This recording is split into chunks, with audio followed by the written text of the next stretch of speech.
Paul, it's 2022. I know last year we had a big supernova event, but the market's definitely changed. And so this year we've got bubble trouble. Absolutely, Patrick. We are now in an era of Fed tightening, which is going to have dramatic impact on asset prices and, quite frankly, the value of your pest control business. Over the last couple of years, we've done Aftermath, Unhinged. Supernova was by far my favorite event. And if you haven't watched that yet, you should go to our Boardroom Buzz YouTube channel, which is really just youtube.com/The Boardroom Buzz. Type in Supernova, you'll find it. It's a great way to get some historical context in preparation for Bubble Trouble, which we're going to be filming and releasing live in May. It's going to be a live event. We're not going to record it. If you sign up on the box below, put your name and email in there. We'll get out an invite. You'll get reminders. You'll know exactly when it's going to be. You'll have an opportunity to ask us questions. But I think it'll be the most important event that we've ever put on. And I really don't think there's any way that you can miss this if you're thinking about selling your business in the next 6 to 12 months. Let's do it.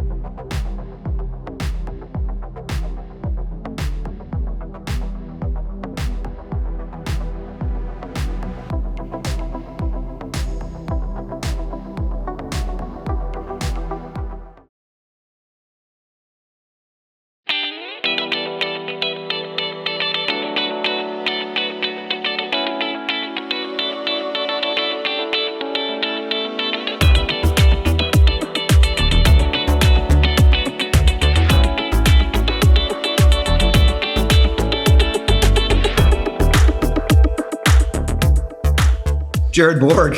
I still can't believe you gave me zero prep for this. That's how we roll.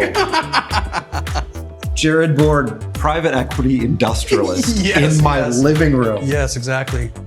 Jared, congratulations on your recent transaction. Thanks, appreciate that. Our buddy Tim Mulrooney, equity research analyst extraordinaire, said on, I think it was, if Patrick were here, we'd know the episode. I don't know it. 8 or 9. No, it was in the teens. But he did say on one of the episodes, it was when I think we were trying to jockey to get him a couple free mosquito sprays. I think that's what it was. But no, he said on the episode, you guys were literally the best pest control service he ever had there at Pointe, like a level above everyone else. So you were some door-to-door pest control guy that broke into the industry. And now you just partner with a private equity firm, $20 million in revenue that you and Kyle and your team have grown. Tell us, give us some backstory. I want to know. It's a pretty brief synopsis, but you take, 16 years, right? Like everybody wants to shorten the process. There's not. I thought you were in 20 million in like 3 years. It took a while, right? It took some, and you've talked about this. It's like it's really hard to grow really, really fast in this industry. And so that pace for us was good. We were able to plug away and figure some things out along the way and kind of just, we were kind of a slow burn, man. We just kind of kept going. By the door-to-door standards, we certainly weren't growing as fast as some of these big folks, but we stuck with it and pushed. And the funny about the Mulrooney, when Patrick reached out to me and said, hey man, we have this guy at your service, my first thought was I was terrified. Yeah. Because, I'm like, geez, when did he have service? Did we have our act together? And went to his house. And I look up his account and you see like, dude, this is crazy. Like, not only did we have really good people there, but it was, there was some consistency with the same people over and over again. And they were really sharp and experienced. And you're like, oh man, we crushed it. So it felt good. That was kind of a little bit of a validation because, anybody who says, and they own a business and they're like, oh yeah, we're the best, we crush it. I'm like always on the opposite end. I'm like, geez, all of my technicians work remote. They work alone. How do I even really know? And there's all the basic metrics of trying to understand that, but it's hard to know. It's a unique industry and you have to figure some things out in order to really have confidence that your people are doing those things. And that was part of the process is how do you go from some guy that knocked doors to, dude, all startups suck, right? That's just part of the process. When you're new, you suck, you don't know what you're doing. And how do you evolve into maybe figuring some things out and being better? And so, that was a big 16-year process for us. So take us down this path, right? So you're out knocking doors in the early years. You guys work for Eclipse, right? Yep. Is that right? That was the old kind of Orkin agency. Yep. Kyle and I knocked for Eclipse for my brother initially, and then he went and got a real job. So is it your considerably less attractive brother? Yep. Yeah, exactly. And so Kyle and I knocked doors for 2 years, and then I kind of said, hey, I'm not that good of a sales rep. I need to figure something else out or broaden my range of skills. Kyle was a phenomenal sales rep and trainer and all those things. And so I kind of branch off, so I better figure out how to do some other things. So I learned how to hire, train, motivate, recruit, understand some systems and processes, right? And all that came together. He and I did that for 5 years. And we kind of said, we've done this, now let's go do our own thing. And so in 2006, we started Pointe. And that was really the beginning, right? We knew how to knock doors, but we didn't know how to run a business. Yep. At all. We had our challenges for sure. Yeah. How did you learn how to run the business? We weren't that good at first, and anybody who tells you they're great at first, maybe they're great at one thing, but they weren't great at another thing. And so there's some trial and error. We've always been in a really good network of people that have owned businesses. Yep. And so, there's some thought sharing going on. There's, a little bit of mentoring. And even though we just closed this transaction, where just Kyle and I owned it, in the past we've had some other strategic partners. Eclipse helped us get it off the ground initially. We had a phenomenal partner in Aaron Allred. Yep. He would die if he heard me call him a mentor. That would drive him nuts. But we had to kind of earn our trust with Aaron when he came on and gave us some insight. And pretty soon he was very hands off and was along for the ride. But still a great friend. And to this day we can reach out if we have questions or concerns with anything. So, and then we went on our own and we did our own thing. And that's to some extent that's when we got really serious. 2015, 2016, we were like, Aaron, we love you, but let's go do our own thing. Let's double down on what we're good at. There was probably this time for the first 10 years of our business where maybe we were saying, hey, in 2 or 3 years we'll sell. Because that's what a lot of people feel like, And when you run it with that mentality, you never get really serious about investing for what it looks like 10 years down the road, 12 years down the road. And you and I chatted about this earlier. Everybody that's in that somewhere between 3 million and 7 million, everybody hits a bunch of growing pains where they're like, I either got to hire someone to run it for me, I'm either going to sell it, or I'm going to figure it out, right? Yep. And so we got really good at replacing ourselves as we went, whether that be with door-to-door programs or, I'm not a general manager anymore. Hey, I don't run day-to-day anymore. We have someone that does that. And, 2016, we got really good at saying, hey, we've been in business for 10 years. What does the next 10 or 12 years look like? And maybe moved in a little bit more of a role of saying, how do we progress further away from just being the door-to-door startup or, a door-to-door marketing company that sprays houses to how do we transition to being really like a robust service offering that invests in their employees, offers like really true like advancement and leadership. Really, and when I say invest in employees, like you pay your employees really well. Like we pay 100% of our employees healthcare. Like we're putting our money where our mouth is. We're paying these guys, as like we have technicians that make over 100 grand a year because there's the way their comp plan is structured and they stick with us for a while and they learn how to make some add-on sales. And so all those little knobs you adjust or all the way the sausage is made, whatever you want to do, none of those were one day we woke up and said, oh, let's be a little more serious. It was kind of constant effort and constantly figuring it out. And yeah, that brought us to where we are now. Let's take a step back for a second. You've got 2 operating businesses. You've got Green out in Virginia, and then you've got the Midwestern operation of Pointe. Yep. It was, I guess, in 2015, 2016, that era where you were starting to think about pulling off of door-to-door in the Midwest? Our door-to-door had kind of flatlined, so as our top line grew, the amount of revenue we were generating with door-to-door was somewhat flatlining, right? Yep. And we needed to start adding some different methods of adding customers. So yeah, we got really serious about learning and understanding the way to online market. And prior to 2016, it was you outsource to a marketing agency, you pay someone to do some SEO, you pay someone to do some pay-per-click. Yep. And I have friends in the tech industry that you're like, hey, how do you track customer acquisition costs? And with clicks, it's a pain, it's easy. Phones are a little more challenging. And so then you start figuring out how to do stuff with phones and all of a sudden you're like, one night I'm on YouTube, like, how do you write a SQL query so I can understand like these BI platforms that maybe will, track our spend or track our lead sources without, a CSR's input. That process of saying, I don't think I can outsource strategy, like you can outsource one little part of it, but like we had to start really bringing strategy in-house for an entire marketing and growth plan. And so I think we started to wrap our brains around that, and we didn't invent the wheel. Like my brother has a really robust inside sales program that we were able to see. We have a super talented chief marketing officer. His name's Sean Peters. He came from, a background of doing a lot of stuff online and was able to really adapt and learn pest control really quick. At one point, we brought on like a full stack software engineer that kind of turned into a project manager. Yep. And we started really seeing like, okay, we want to be ahead of the curve. We want to know, because like, for example, right now, we know at some point people are going to stop calling us to buy pest control and they're going to want to click to buy. Like, that's happening at some point. No one's really effectively doing it yet, but that's like one of our projects right now that we want to be ahead of the curve when that comes. And so those are the kind of investments that when you switch from knocking doors, you're trying to understand that stuff and how to be ahead of it. And frankly, we're still kind of a small shop. Even at 20 million, I don't know the kind of strategy that $100 million companies are doing or 200 million, but we're trying to be a little boutique about it and be lean and mean, but cutting edge. And for the most part, we figured some of that stuff out, and now we want to go deploy it at scale, if that makes sense. Makes perfect sense. Yeah. As you grow this business, and you were just talking about strategy and not outsourcing it, at the end of the day, your role as CEO of the business is effectively set strategy, right? That's key. Yeah. And so you're thinking about, okay, door-to-door starts to flatline. I would imagine you start getting in your mid to late 30s, you're like, I'm kind of out of the door-to-door party too, right? Like I'm not as cool as those guys. I'm not as hot. Yeah. They're all good looking, fit, athletic. And that's a hard lifestyle, right?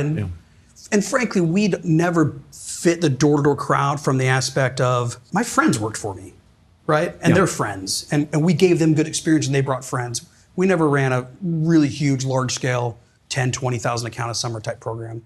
I ran out of friends and friends' buddies. Because you were canning them? Yeah, at one point, like, our biggest recruiting source was like our original buddies' little brothers. Yep. We're like, dude, do you have any little brothers? And we were washed up, and our parents quit making them. Like, yeah. So we were the writing was on the wall. Like, we had to adapt, or we were gonna, flatline. We had to figure that out. The writing was on the wall, and that wasn't like a quick fix to figure those things out. It takes kind of a lot of time to step back from your business and say, how do we deploy these strategies, and what are other people doing? And again, we're not inventing anything. We're just trying to be a little bit of cutting edge and ahead of the curve, right?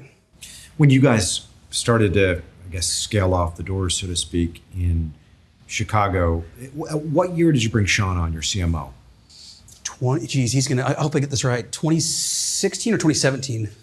The capabilities he brought to the firm were really instrumental in you guys continuing to juice that top line growth, but not do it through the doors. Yeah. There was some figuring out there, because, like say, nowadays we'll go spend $2 million in pay-per-click. I don't want to give away Sean's secrets or whatever, but like, you can't do that until there's a really vast array of systems in line to make sure phones are answered instantly, or leads are followed up lightning fast, or that spend, man, you can burn cash fast. And so it's very scaled. I have people ask me, they'll say, well, yeah, we want to blow up our inside sales program. What do we do? And you got to get ready to spend money and spend it correctly and scale it. And your organization has to grow with it. And here's a good example is we used to be able to, we have 40 technicians in Chicago, and we used to be able to just deploy our inside sales program, and they would cover all of the initial services in the summertime. Mm-hmm. In the door-to-door game, we had specific technicians that only serviced like new door-to-door accounts. This past summer, as we were like forecasting, we're like, holy cow, we need dedicated technicians that only do the first service again, because that inside sales program is so powerful. And it's like, you can't do that overnight, right? You need some pretty good infrastructure to support all those different groups of people to do all those things. So yeah, it takes some time. And Sean has some really good capabilities that he's brought to the table. So with these start techs, are these your like most capable technicians? Are you putting like your rock stars on the first service? I wish we could. I wish we had a better balance for that. And they don't do all the initial services, but similarly, you're going to hire some seasonal people to do mosquito, and you're going to hire some seasonal people that handle like your influx of services in the summertime. And then every year in September, dude, whoever's the best, we're keeping, right? Mm-hmm. And there's this natural process of like, you don't get to stay because you're the longest. The people get to stay because they're the best. And we tell people when they're hired seasonally, like, hey man, if your job is to go from being the best start tech or the best mosquito tech to get on a route, and then build relationships on those routes, and then you have some relationship-based selling opportunities, and you can turn this into a $70,000, $80,000, or $90,000 a year job, where there's full benefits, no commuting costs, good vacation, and for a lot of folks that want to work independently of, or by themselves, the technicians, for that guy and that mindset, if we can give them really good pay and they stick around for 3, 4, 5 years, we knew, hey, let's invest in that because then that's what keeps our customers around for 3, 4, 5 years. And then they have the experience that Tim had, right? And it was cool to go back and see the notes because like these guys had taken pictures of a wood pile next to his house and said, hey, Mr. Mulrooney, I'm sure you want your firewood close to your house, but that's not the best place for it. Or, where he had that consistency. I think at one point he went like 18 to 24 months with the exact same guy. And, maybe he only saw that guy once, but I think there's some familiarity that people appreciate versus, if you have a landscaper and he's never in my house, I don't frankly care who comes. There's like a different level of trust when I bring someone in my house, teaching someone how to, always put on their slippers and the way that they communicate and, really being polite and having some customer service skills and then something that they remember, like maybe the dog's name or something like that. Those are the things that we want to do to make people feel like we have some skin in the game, we're sticking around, this is the company they can depend on and refer their friends and neighbors, things like that. You guys have put together a lot of these specific kind of unique service protocols, like the little extras that you were doing. Yeah. I mean, where did all of these ideas I totally stole it. Yeah. Okay. I used to travel a lot in the summertime and we had like a dishwasher go bad. Prior to this part of my life, like the thought, like I was raised in a house, we would have never gotten pest control. Like my parents, my dad worked, my mom didn't work. Like we fixed stuff ourselves, And I was traveling and I was like, sweetheart, we got to call someone to fix this. I'm not going to monkey with it. So we called a company and they came out to fix an appliance. And the guy shows out, he puts a mat on the door, he puts his booties on. And my wife hates this. Like if I'm ever in hotels and everyone says hi, I'm like, they're trained to do that. And I like it because they have a good protocol. So this guy showed up at the door, the mat, the booties, he even handed the business card to me a certain way. And he had his iPad, uniform, it was all standards. And he came in, he gave us a quote, told us how long he was gonna get the part, when he'd be back. And I thought, man, that was really good. A different guy came back to put in the part, but the same mat, the same booties, the same business card, the same iPad, the same uniform. And I was like, this is unreal. These guys are so good. I was like, this is awesome. And I got a nice little invoice at the end. And I think we had them out for our dryer 6 months later. Same thing. And I said, this is so simple. I even looked them up on YouTube and I found them and they had a video of their stick. And I was like, I sent it to our COO, we are copying this exactly and you're gonna add your touch. And so, we rolled out a 5-star service protocol and really sold our folks on not only do we want to offer a top line service that, because we don't want this to be just a commoditized service. We want people to feel a difference.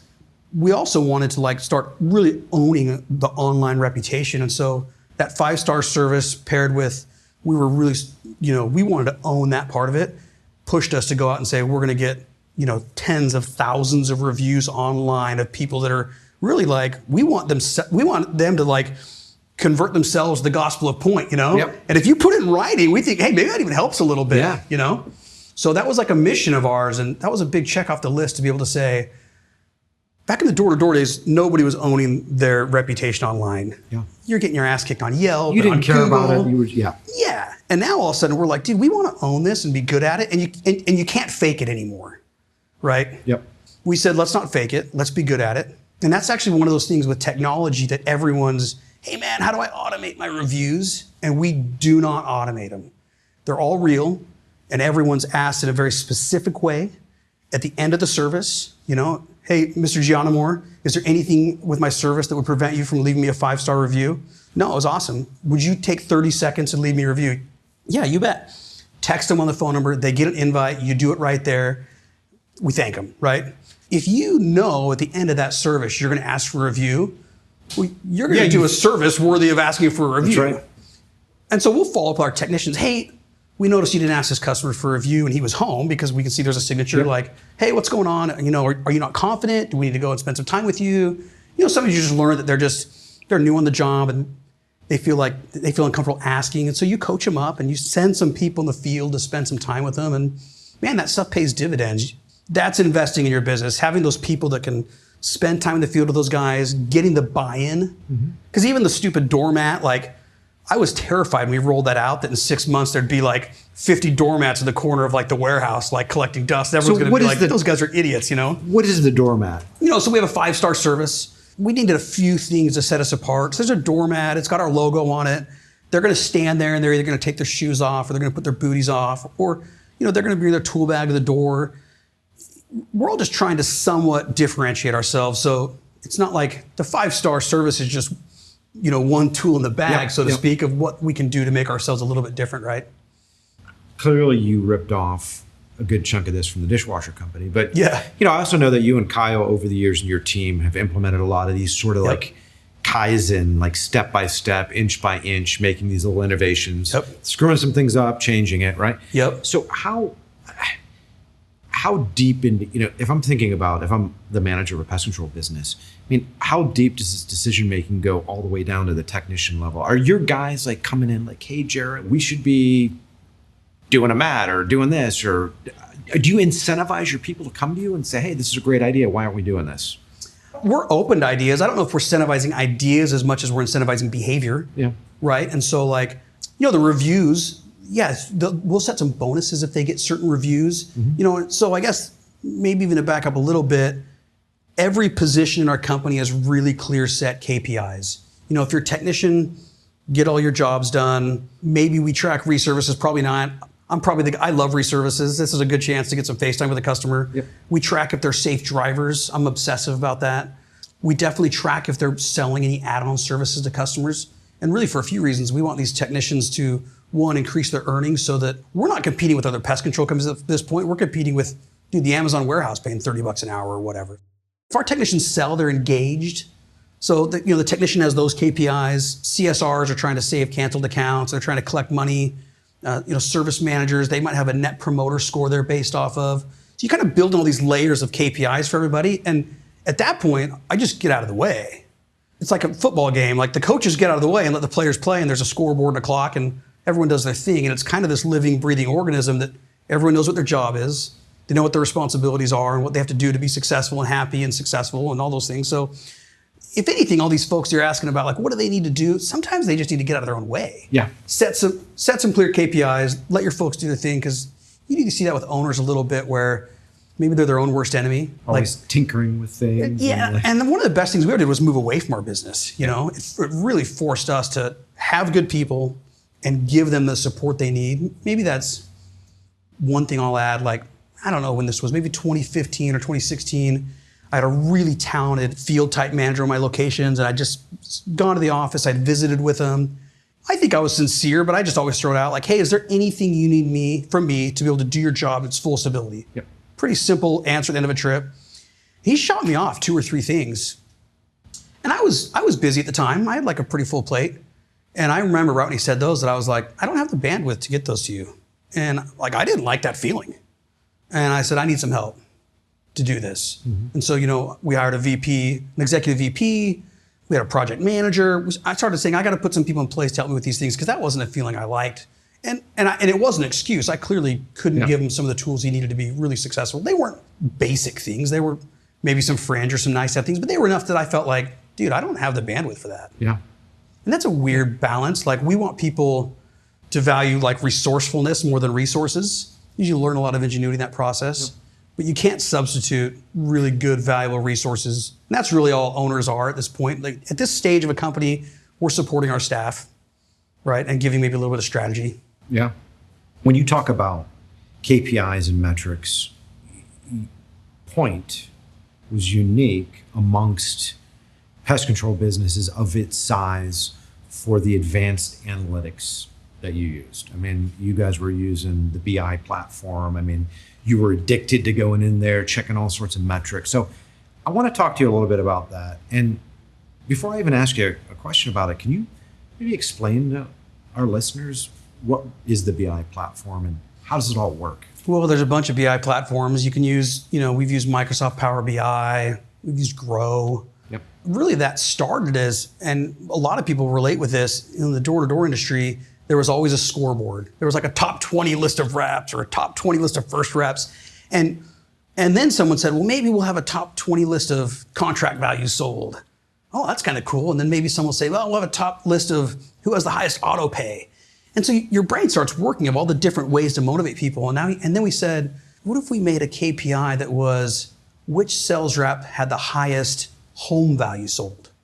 That was a cool one, and I thought it was probably Kyle's idea. Yeah. And I said, well, let me get with our guy and see if we can build that out. And so we got with our guy, and we had what we called the Zillow average. And so now if you're a rep that's not the highest selling rep, but we want you to sell good accounts, maybe they were really a little more selective in their area and selling more affluent homes. And I don't have the data to back it up, but in general, I'd rather have affluent customers than not. Yeah. So we said, this is a good practice. Let's go do that. And so that became a driving force. And so then you start saying, oh, well, it's a door-to-door rep, you never have leads. Yeah. Well, what if I could load new move-ins into this system and they could see them? Oh, cool, that was a project one year we did, and we worked with the developer on some maps, and we said, cool, when we assign you area, hey man, you actually have some leads. This person's moved in the last 30 days. Dude, make sure you talk to them before you leave, right? And so it all started small of basically trying to see the big picture of new move-ins or leads or what motivates reps. And, and I guess for a guy with 14 college credits, you probably start trying to understand maybe some big data.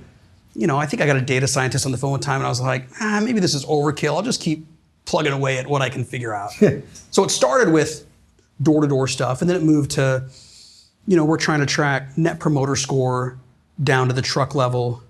And even then, there's some subjectivity to it, right? Like, customer might give you a bad score because, the CSR couldn't resolve a concern correctly, or maybe the sales rep didn't sell it correctly over the phone. And so it's not all the tech's fault, but you start getting 100 data points on a technician for a net promoter score, pretty quick who your top performers are. Yeah. And then there's trends like your net promoter score for the last 3 months bad. What's going on? And you go talk to him and you might find out. His wife's sick. Yeah, exactly. You see those things, right? Yeah. And so those are the tools that once they're in place, you can get them to your guys, and it really helps them out with that stuff.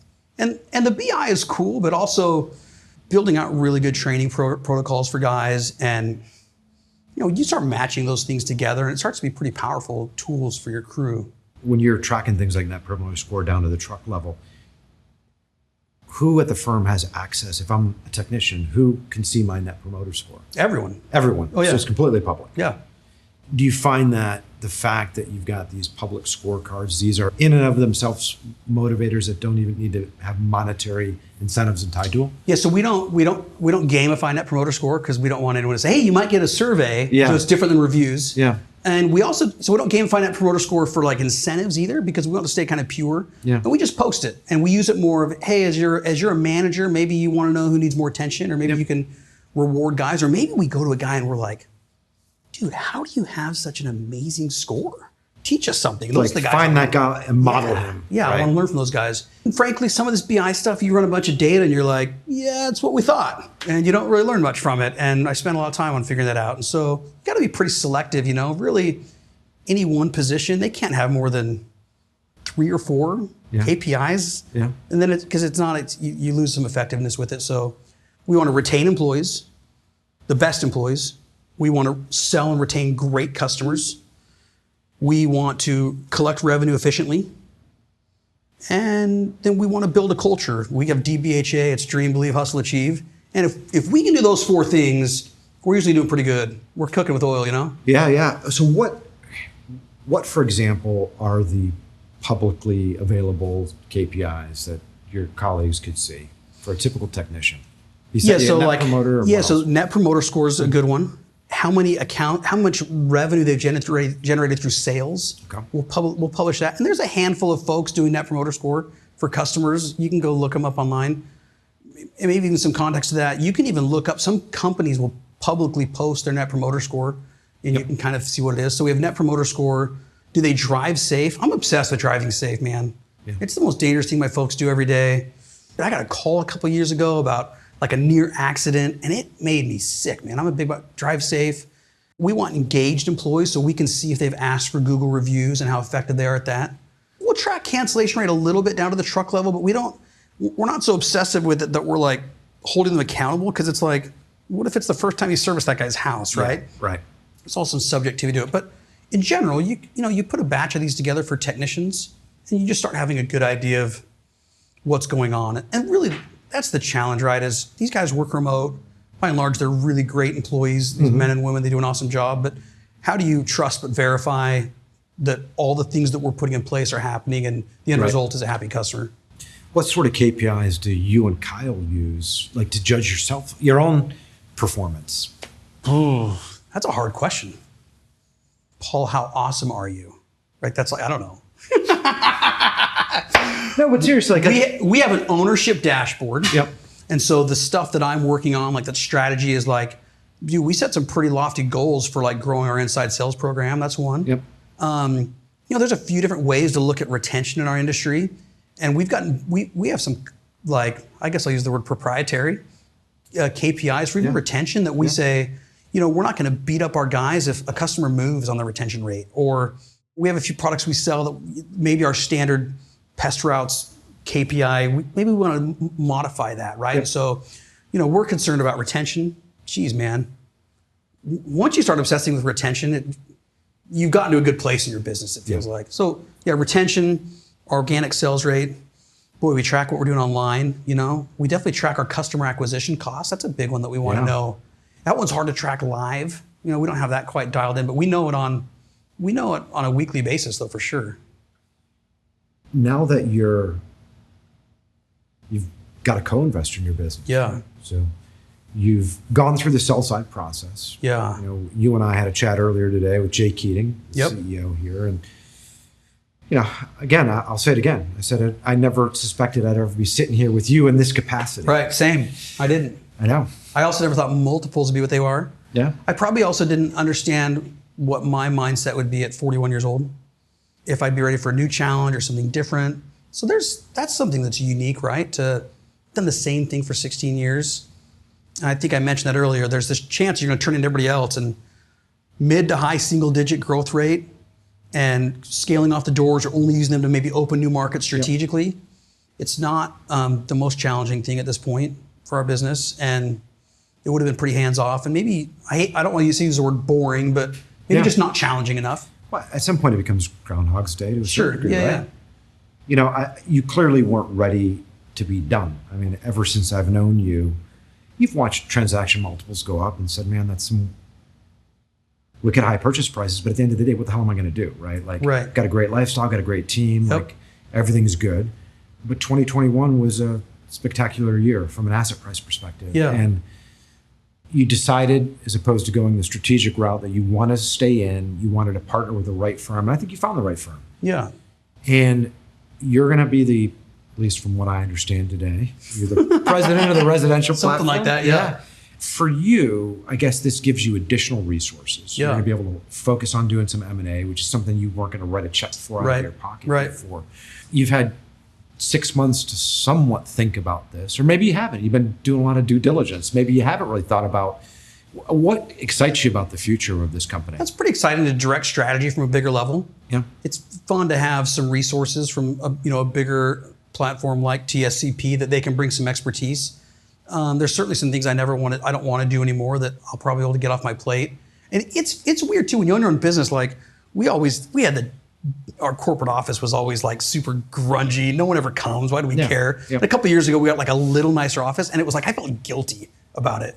To some extent, it's not that nice, but there is a change when you don't own it. And now I still own it, but you're investing in growing an organization and you're building it for the future. And there's a little bit of change from being maybe president to being owner. And that's kind of been a nice change to maybe there's fewer things I stress about and there's some help you get. So we kind of set this process up and we're like, man, if we don't find something, no big deal. Like we will certainly just keep doing what we're doing. We're really happy. These were going really good. And I didn't think that this unique of an opportunity would present itself. And it wasn't until we had to let the whole process play out to see if it was even the right fit. And so that was a little exhausting. Yeah. To really run that whole process through. Whereas I can definitely see if someone says, hey, I'm 55 or I'm 60, Paul, run the process, I'm done. That wasn't me. We have some great people that I think the world of. I have great relationships with both of, and I can't even call them general managers anymore, like Prince Cunningham in Chicago market. Mm-hmm. This is a guy that started out as a technician, and we promoted to a general manager. And sometimes when you've seen this, sometimes your businesses grow and they outgrow their talent. Yep. And it's awesome. We've never outgrown Prince Cunningham. Like he's grown with us and he's built an amazing culture there. I have a guy in Virginia who, like my last year with Eclipse, my team went out and sold like 6,000 accounts. Kyle sold 1,000 accounts. And the GM that was for Orkin that summer was a guy named Dan Seymour. Mm-hmm. It was in 2006. Well, like 12 years later, we've reconnected. He came back to work for us, and he runs that green platform for us. These are lifelong relationships now that we have that I'm not ready to see those end, and I want opportunities for guys like that to keep going on. So yeah, you really had to let that process totally unfold to see, okay, is this a right fit? And that was fun too. We brought those guys into the process and says, I want to do this. Are you guys on board, right? You're ready to blow this up, go even bigger. Yeah. Yeah. You brought those guys in, I guess, when you kind of looked at it and said, okay, I'm not ready to do a 100% change of control with the strategic. If I do a transaction, it's going to be with a firm like Thompson Street. I'm going to roll some equity. I'm going to grow the hell out of this business. I'm staying in. But it's got to be the right price. It's a financial transaction. Yep. So if I remember correctly, when you were kind of like on the fence, you're like, this kind of feels right, and I'm kind of excited, but I'm not 100% sure. Then you started reaching out to your team. You got them involved and said, hey, this is what's going on. What were those conversations like? Well, not only did I reach out to my team, but I started reaching out to Jeff Aiello's team, right? I wanted to chat with founders he'd worked with. That's right. And, as we brought those guys in and we explained, hey, this is way different than us, like, here's some Terminex uniforms. Yep. And when we said, hey, this is a chance for us to do acquisitions, preserve these brands, preserve their identity. And really the first thing they thought of was the folks below them, that they have chances to grow and to do some things. I think that was exciting for them. I never had any real awkward conversations that people were like, Jared, are you sure about this? This is crazy. Yeah. Most of them gave me a pretty good vote of confidence and said, if you feel good about this, we'll do it with you. But then also getting some comfort level with these acquirers and with, Jeff especially and Brandon and their team, that took some getting used to. And that was never, it's kind of like these reality TV shows like 90 Day Fiance or whatever. Yeah. That's kind of what this is like, man. Yeah. Yeah. Yeah. I mean, because you're in a process, unfortunately, you're making a decision that's in a lot of ways almost as important as marriage. Yeah, yeah. But you're forced to do it. Pretty quick. Again. Yeah. Jared, a minute ago, you mentioned preserving the brands, right? Yeah. So you've got Pointe. Yep. You've got Green. Of these two brands, Pointe is a storied name. Yeah. I mean, so Pointe goes way back. Mm-hmm. If I remember correctly, it was kind of 20 years ago, give or take. There was Eclipse, and then Eclipse kind of turned into Pointe. Eclipse was, man, you could list off the names of people that started with Eclipse that are in the industry and have excelled, and it's a huge list of sharp guys. And I think at some point they said, we're going to keep losing talent unless we own a pest control brand ourselves. Okay. And at that time, I was ready to leave and go do my own thing. And they said, why don't we help you out for the first couple of years and get you some financing, and they're going to own a little bit of it. 28 happened, banks are crashing. That's a little weird thing. Yep.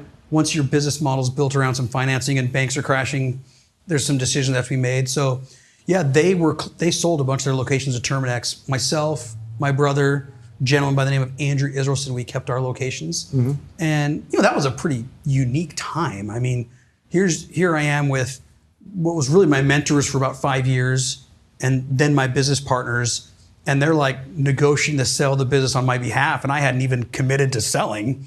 And and when you decide to back out of a transaction like that, and you're the biggest location in a prime spot in the Midwest at what now seems like a ridiculously cheap multiple, right? and I'd done a lot of the blood, sweat, and tears for a couple of years. It didn't feel right. So that was a tough go of it, man. When those banks were crashing and we're laying off employees and Kyle and I aren't paying ourselves for a month at a time, we were still pretty young. That was a scary time. Yep.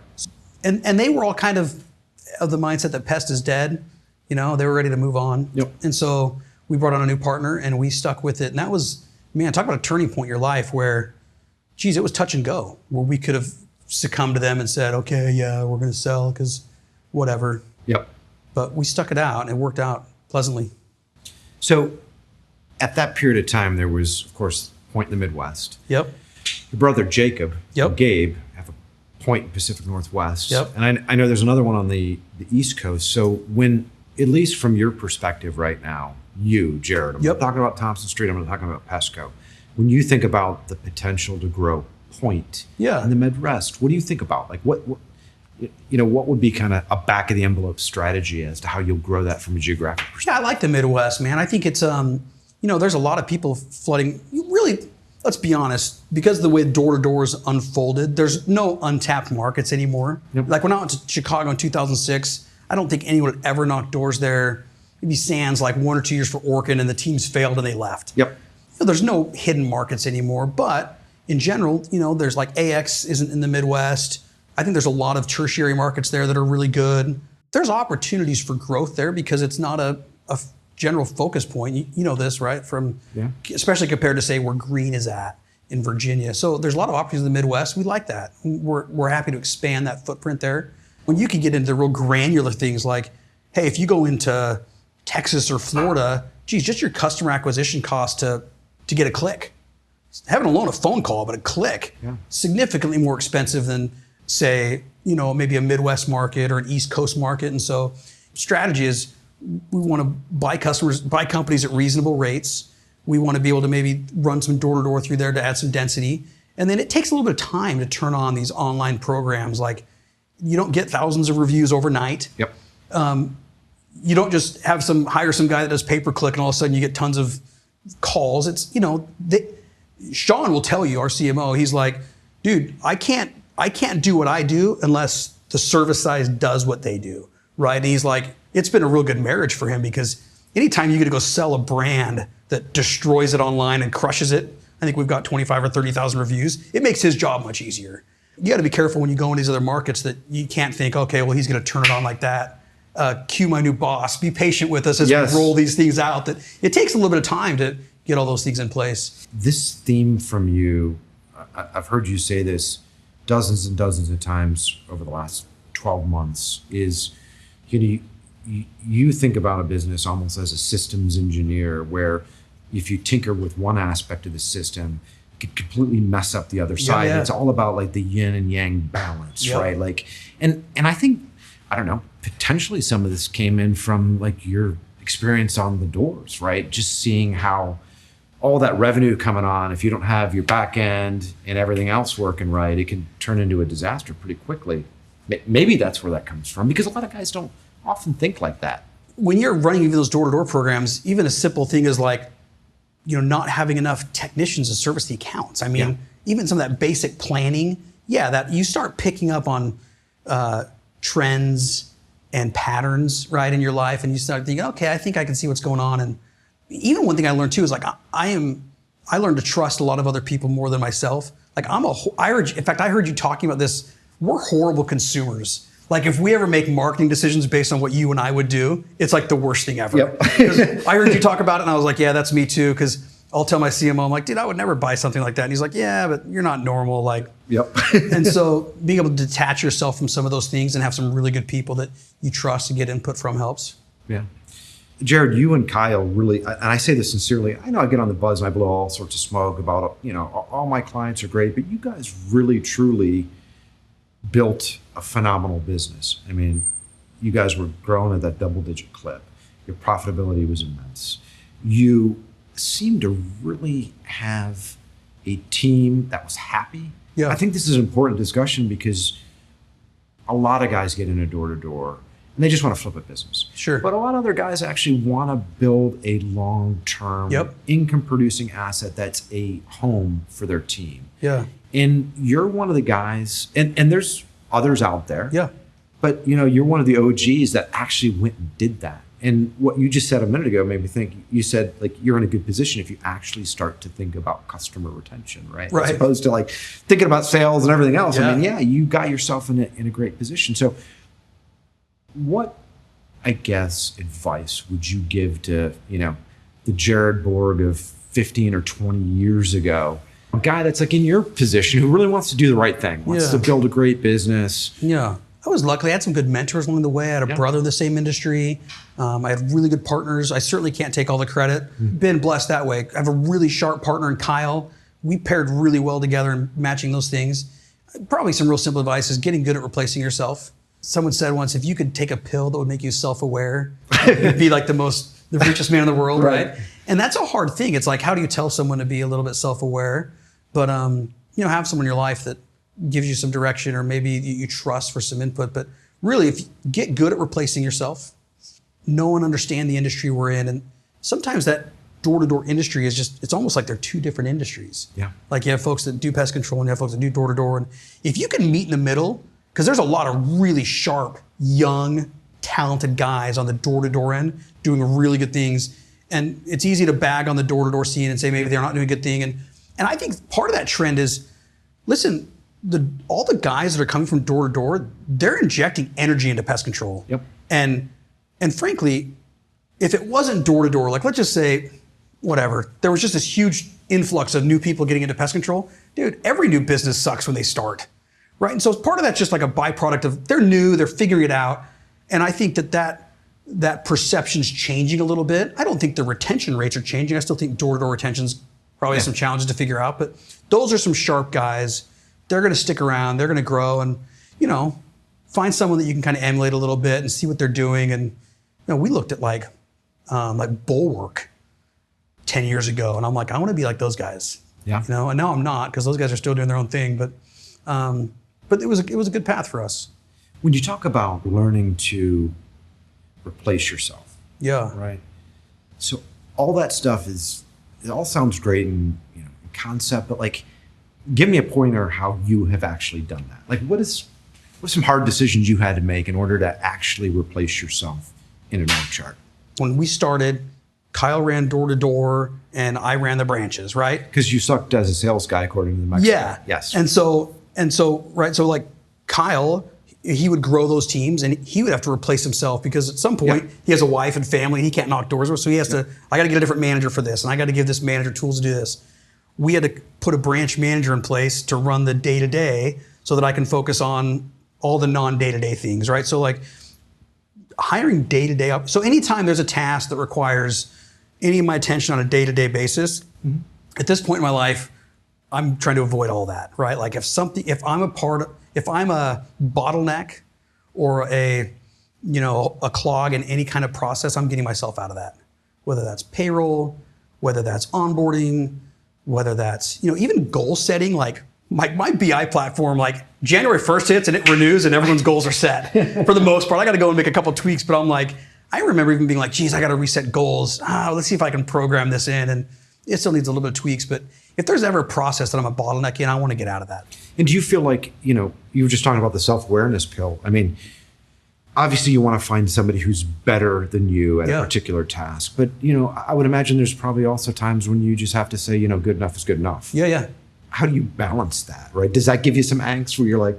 We learned that the hard way. Like when Aaron was our partner in 2009 or 10, whenever I moved from Chicago. What's that? He had better hair than you? Yeah, way better. He still does. Yep. But when he told us to move away, we were like, well, maybe only one of us should move away. Maybe Kyle will move and I don't. And he was like, you guys need to get out of the branch. He knew. Yeah. He's like, you guys aren't general managers. You guys aren't day-to-day guys. You're sales guys, And it's like, get out of here and come back here and recruit full-time so you can grow the business. Yeah. And we were like, I remember having a specific conversation with Kyle and saying, there's no way that branch will be ran as good if we were there.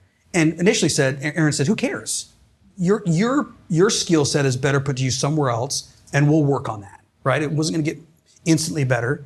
And as we worked through that process with getting the right people in place in Chicago, pretty quick, it was like, I'd show up and I'd be like, oh man, these guys are way better than me. Like, who am I kidding? And they love it more and they live it. And then they start setting their own culture. Like, we're not even the ones doing it. It's all organic. And we're like, oh man, let's just empower these people and let them do that. And we're going to get the hell out of their way. But that was a unique pill to swallow. And Aaron told us to get the hell out of our branches, man. It really forces, it's kind of a strange deal. Like Tim Ferriss writes about this, like you need to be able to leave your business for 2 or 3 weeks at a time and it should run seamlessly without you. And so set some vision, set some goals, get out of bottlenecks and you'll do all right.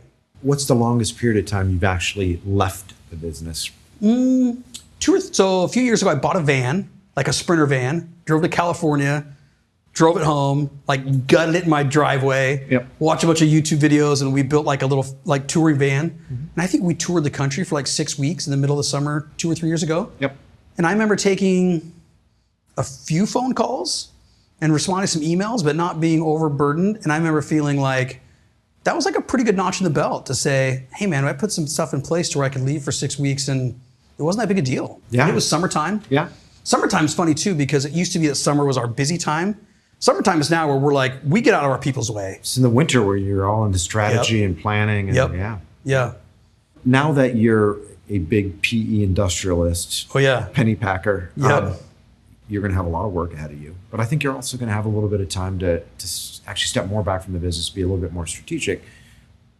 what sort of trips do you want to take with your family? What sort of things do Yeah. you want to do? Like, this is a good time in your life. Like, you've killed it. Yeah. You've worked hard for 2 decades. Yeah. Is there something you want to do with your wife? Something you want to do with the kids? You want to do something crazy this summer? Yeah. We have a standard checklist And of Jody things. didn't put me up to this. I know. This is my own question. We have a standard checklist of things. We love whitewater rafting, multi-day trips. We have a group of about 30 or 40 people we do trips with every year. We put in for a lottery, and we go do 1 or 2 of those a year. That's it. We go take a mountain bike trip with our kids. I have 11, 14, and 15-year-old boys.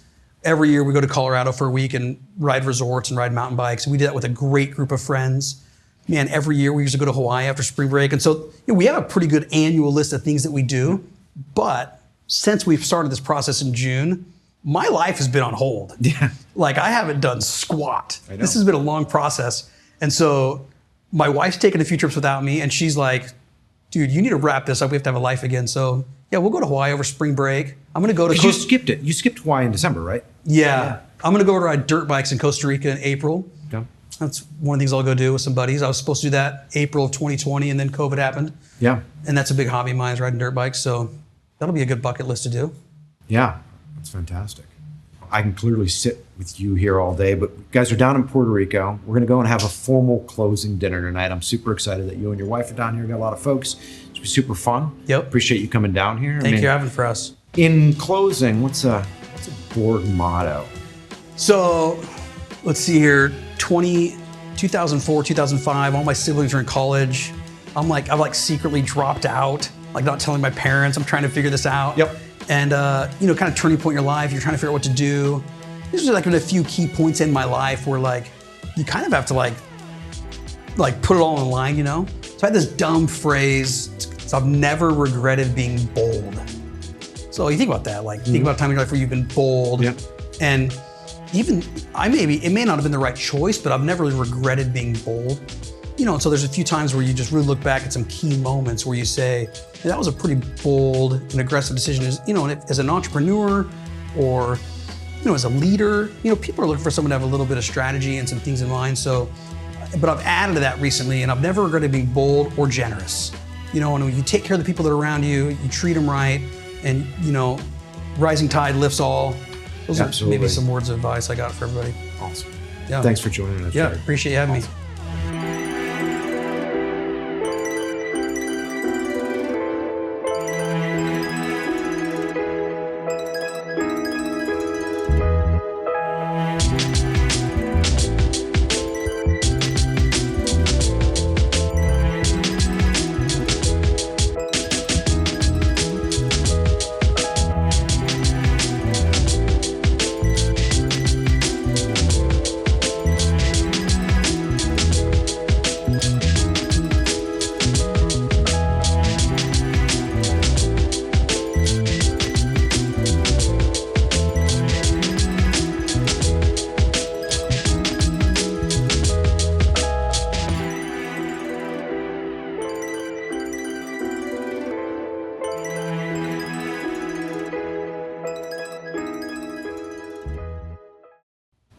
Okay. Good. How's that? I feel inspired. Yeah. You're ready to go be bold? It was a good show. That's right. There you go.